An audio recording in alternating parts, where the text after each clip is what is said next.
저는 초등학교, 당시에는 국민학교를 다니던 시절부터 컴퓨터를 좋아했기에 언젠가 컴퓨터 혁신이 올 것이라는 사실은 크게 놀랍지 않았습니다. 그러나 학교에서 선생님이 앞으로는 물을 돈 주고 사서 마시는 시대가 올 것이다 라고 말씀하셨을 때는 정말 충격을 받았습니다. 세상에 물을 돈 주고 사서 마신다니요? 운동장 수도꼭지를 틀어받아 마시면 되는 줄만 알았는데 말이죠. 100년 전 전기가 처음 상용화될 때 사람들은 어떤 미래를 상상했을까요? 어떤 이들은 도시 전체가 밤에도 나처럼 환해져서 농부들이 24시간 농사를 짓는 세상이 올 거라고 믿었고, 심지어 전기로 구동되는 마차가 하늘을 누빌 것이라고 상상하기도 했습니다. 50년 전 인터넷이 등장했을 때는요, 당시 일부 사람들은 집집마다 컴퓨터가 놓여서 손가락 몇 번만 움직이면 전 세계 누구와도 실시간으로 편지를 주고받을 수 있을 거라고 상상했습니다. 또 어떤 이들은 거실에서 쇼핑 목록을 클릭만 하면 물건이 바로 집 앞까지 배달되는 세상을 그렸죠. 놀랍게도 그때 말도 안 되는 상상이 오늘날 우리의 일상이 되었습니다. 그리고 지금 우리는 AI를 보며 무엇을 꿈꾸고 있을까요? 어떤 사람들은 AI가 의사를 대신해 질병을 조기 진단하고 자율주행차가 사고 없는 도로를 만들며 개인 비서처럼 우리 일정을 완벽히 관리하는 세상을 그립니다. 또 다른 이들은 AI가 창작의 한계를 허물어 누구나 손쉽게 영화, 음악, 소설을 만들어내는 시대를 상상하죠. 과연 우리의 미래는 어떨까요? 지구온난화와 재정적자라는 어두운 그림자가 드리운 가운데 기술 발전과 인류 협력이 만들어낼 찬란한 가능성도 공존하는 시대입니다. 불확실성과 희망이 함께 흐르는 이 변곡점에서 우리는 어떤 선택을 할까요? 오늘은 전기, 철도, 인터넷, 그리고 AI를 경제와 함께 비교하며 과거의 혁신이 현재 AI 산업의 미래에 어떤 힌트를 주는지 살펴보겠습니다. 첫 번째는 전기혁명, 즉 빛과 동력의 시대입니다. 1880년대 후반 토머스 에디슨이 전구를 상용화하고 그의 라이벌이자 동시대의 또 다른 천재 발명가였던 니콜라 테슬라가 교류 전력망을 설계하던 시절, 인류는 마치 과학이 마법으로 변신하는 장면을 목격하는 듯했습니다. 도시의 거리는 가로등 불빛으로 물결쳤고 전시장과 극장은 밤이 되자 더욱 화려하게 빛났습니다. 사람들은 전기불이 꺼지지 않는 밤을 처음 경험하며 경이로움과 약간의 두려움을 동시에 느꼈죠. 갑자기 공장들은 밤새 불을 밝히며 돌아갔고 가정집 창문마다 전구 불빛이 별처럼 켜졌습니다. 그러나 그때도 고개를 갸웃하며 집집마다 전기가 왜 필요하지? 촛불이면 충분한데라고 말하는 이들이 있었습니다. 마치 지금의 AI를 두고 검색이면 되는데 굳이 AI가 왜 필요해? 라고 묻는 사람들처럼요. 반면 전기로 돈을 번 사람들은 전혀 달랐죠. 일부는 호화로운 저녁 파티를 열어 전등 불빛 아래에서 샴페인을 터뜨렸고, 어떤 이는 전기 난방이 되는 별장과 최신 전기 가전을 사들이며 신문 사회면을 장식했습니다. 주식시장에 전기가 처음 등장했을 때의 반응은 말 그대로 광풍이었습니다. 당시 에디슨 일렉트릭 라이트 컴퍼니 같은 기업 주식은 액면가 대비 수십 배까지 오르며 하루가 다르게 치솟았고, 당시 기록에 따르면 일부 주식은 불과 몇 년 만에 $100에서 $4,500까지 거래되었다는 보도도 있었습니다. 신문은 연일 전기 관련 기업의 주가 상승 소식을 일면에 실었습니다. 거리의 구두닦이 소년도 전기회사 주식 이야기를 했고, 은퇴한 노인들까지 은행 예금을 빼 전기기업 주식을 사들였습니다.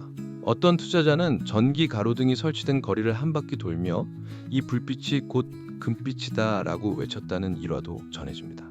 하지만 초기 전력망은 도심 일부에만 깔려 있었고 가정용 전기 제품도 전등 외에는 거의 없었습니다.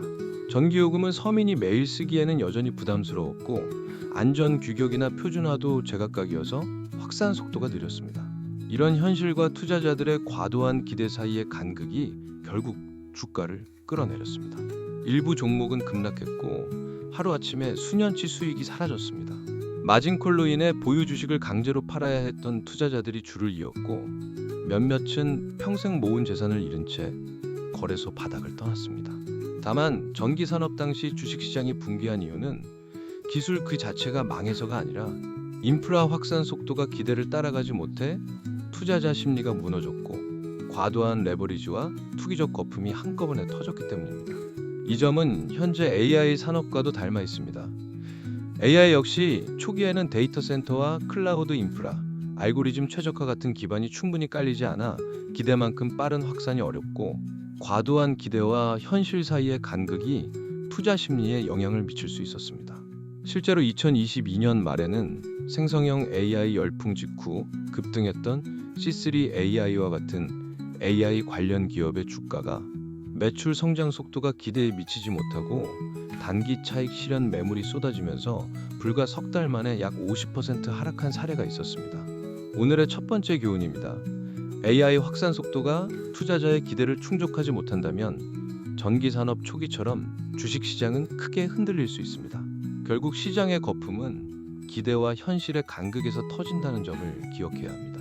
미국에서는 1869년 서부 개척과 국가 통합을 목표로 정부와 민간 자본이 손잡고 대륙 횡단철도가 완공되었고, 영국에서는 산업혁명으로 늘어난 화물 수송과 인구 이동 수요를 충족하기 위해 철도망이 빠르게 확장되면서 국가와 경제의 지도가 새롭게 그려졌습니다. 이로 인해 물류가 혁신되고 상거래가 폭발적으로 늘었으며 도시 구조마저 바뀌었습니다. 당시 주식시장은 마치 대형 축제 현장 같았습니다. 신문에 노선 철도 착공이라는 제목만 떠도 투자자들이 우르르 몰려들었고, 증권거래소는 사람들로 발 디딜 틈이 없었습니다. 노선 건설 발표만으로 주가가 하루 만에 20에서 30% 치솟는 경우도 있었고, 그랜드 저지 철도, 미드랜드 익스프레스 같은 신생철도 회사들이 몇 달 새 수십 개나 설립되었습니다. 일부 기록에 따르면 1845년 한 해에만 영국에서 1000개가 넘는 철도 회사 설립 인가 신청이 접수됐다고 하니 그야말로 광풍이었죠.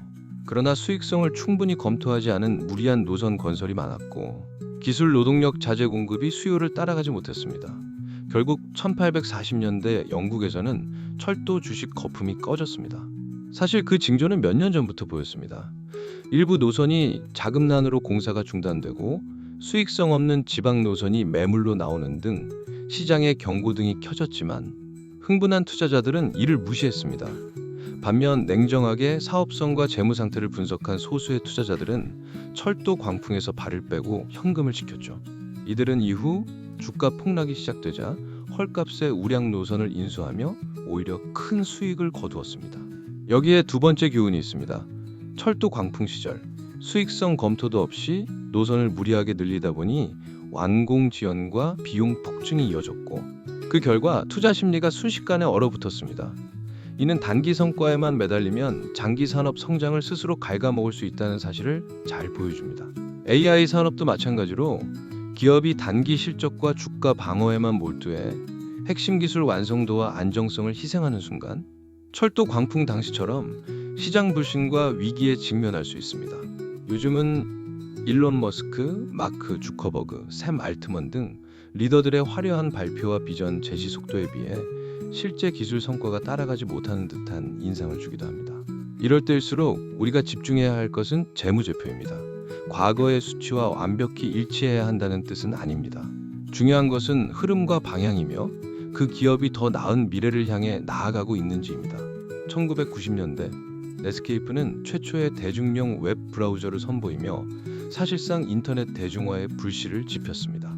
창업 당시 이들은 무료로 배포하는 전략과 간편한 그래픽 사용자 인터페이스로 일반인도 손쉽게 웹을 탐험할 수 있게 했죠. 그 결과 인터넷은 폭발적으로 보급되었고, 세계가 하나로 연결되면서 이메일, 웹사이트, 온라인 쇼핑이 급속히 확산됐습니다. 닷컴 버블 시기에는 마치 서부 개척 시대의 골드러시처럼 매일같이 새로운 인터넷 기업이 쏟아졌고, 카페와 거리마다 닷컴 간판이 번쩍였습니다.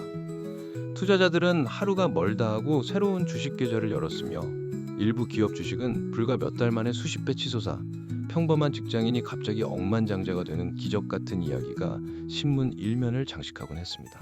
그러나 2000년 닷컴 버블이 마침내 터진 날은 마치 놀이공원에 불 꺼진 밤처럼 순식간에 찾아왔습니다. 나스닥 지수가 연일 폭락하며 거래소 전광판이 붉게 물들었고, 어제만 해도 억만장자였던 창업자들이 하루아침에 빚더미에 앉는 광경이 속출했습니다. 거리의 스타트업 사무실에는 불이 꺼졌고 사무집기와 서버가 헐값에 경매로 나왔습니다. 투자자들은 전화기 앞에서 울부짖거나 증권사 창구에서 머리를 감싸쥐었죠. 수많은 기업이 한순간에 역사 속으로 사라졌지만 그 와중에도 아마존과 구글처럼 기술과 비즈니스를 묵묵히 발전시킨 소수만이 폐허 위에 살아남았습니다. 이 시기 네트워크 효과는 살아남은 자들에게 강력한 무기가 되어 한번 시장을 장악한 플랫폼이 사용자와 데이터를 눈덩이처럼 불리며 경쟁자를 압도하게 만들었습니다. AI와의 공통점은 폭발적인 기대와 초기 투자 열풍입니다. 하지만 차이는 명확합니다. 인터넷이 정보 전달의 플랫폼이었다면 AI는 정보를 스스로 생성하고 판단까지 내리는 두뇌 역할을 합니다. 우습게도 인터넷도 AI와 마찬가지로 초기에는 과대평가되지만 장기적으로는 과소평가되며 등장 당시 반발과 회의론이 공존했습니다. 여기에 세 번째 교훈이 있습니다. 모든 혁신은 결국 생태계와의 융합이 성패를 좌우한다는 것입니다. 단일 기술의 성능 향상만으로는 지속적인 성장을 담보할 수 없으며 이를 활용할 산업 구조와 시장, 규제 환경이 함께 발전해야 합니다. AI 역시 다른 산업과의 결합, 법 제도의 정비, 사회적 수용성이 뒤따르지 않는다면 기술적 우위에도 불구하고 성장 곡선이 꺾일 수 있습니다. AI 산업에서 우리가 기억해야 할 교훈은 세 가지입니다. 첫 번째는 확산 속도와 기대의 간극입니다. 기술이 아무리 뛰어나도 실제 확산 속도가 투자자들의 기대를 따라가지 못하면 시장은 크게 흔들립니다. 기대가 현실보다 앞서 나가면 주식시장은 불안해질 수밖에 없습니다. 두 번째는 단기 성과에만 집착하는 위험입니다. 기업이 단기 실적과 주가 방어에만 몰두하다 보면 핵심 기술의 완성도와 안정성을 희생하게 됩니다. 그렇게 되면 투자자의 신뢰는 무너지고 장기 성장은 어려워집니다. 세 번째는 생태계와의 융합입니다. AI의 성공은 기술력만으로 결정되지 않습니다. 이를 뒷받침할 산업 구조, 시장, 규제, 그리고 사회적 수용성이 함께 성장해야 합니다. 이런 기반이 갖춰지지 않으면 기술적 우위도 오래 지속되기 어렵습니다. 여러분의 생각은 어떠신가요? 과거의 혁신처럼 거품과 조정을 거쳐 성장할까요? 아니면 완전히 새로운 길을 만들 수 있을까요? 오늘 이야기가 흥미로우셨다면 구독과 좋아요, 그리고 댓글로 여러분의 생각을 남겨주세요. 주변에 한 분과 공유해 주신다면 더 많은 사람들이 함께 미래를 고민하는 데 큰 힘이 될 것입니다. 감사합니다.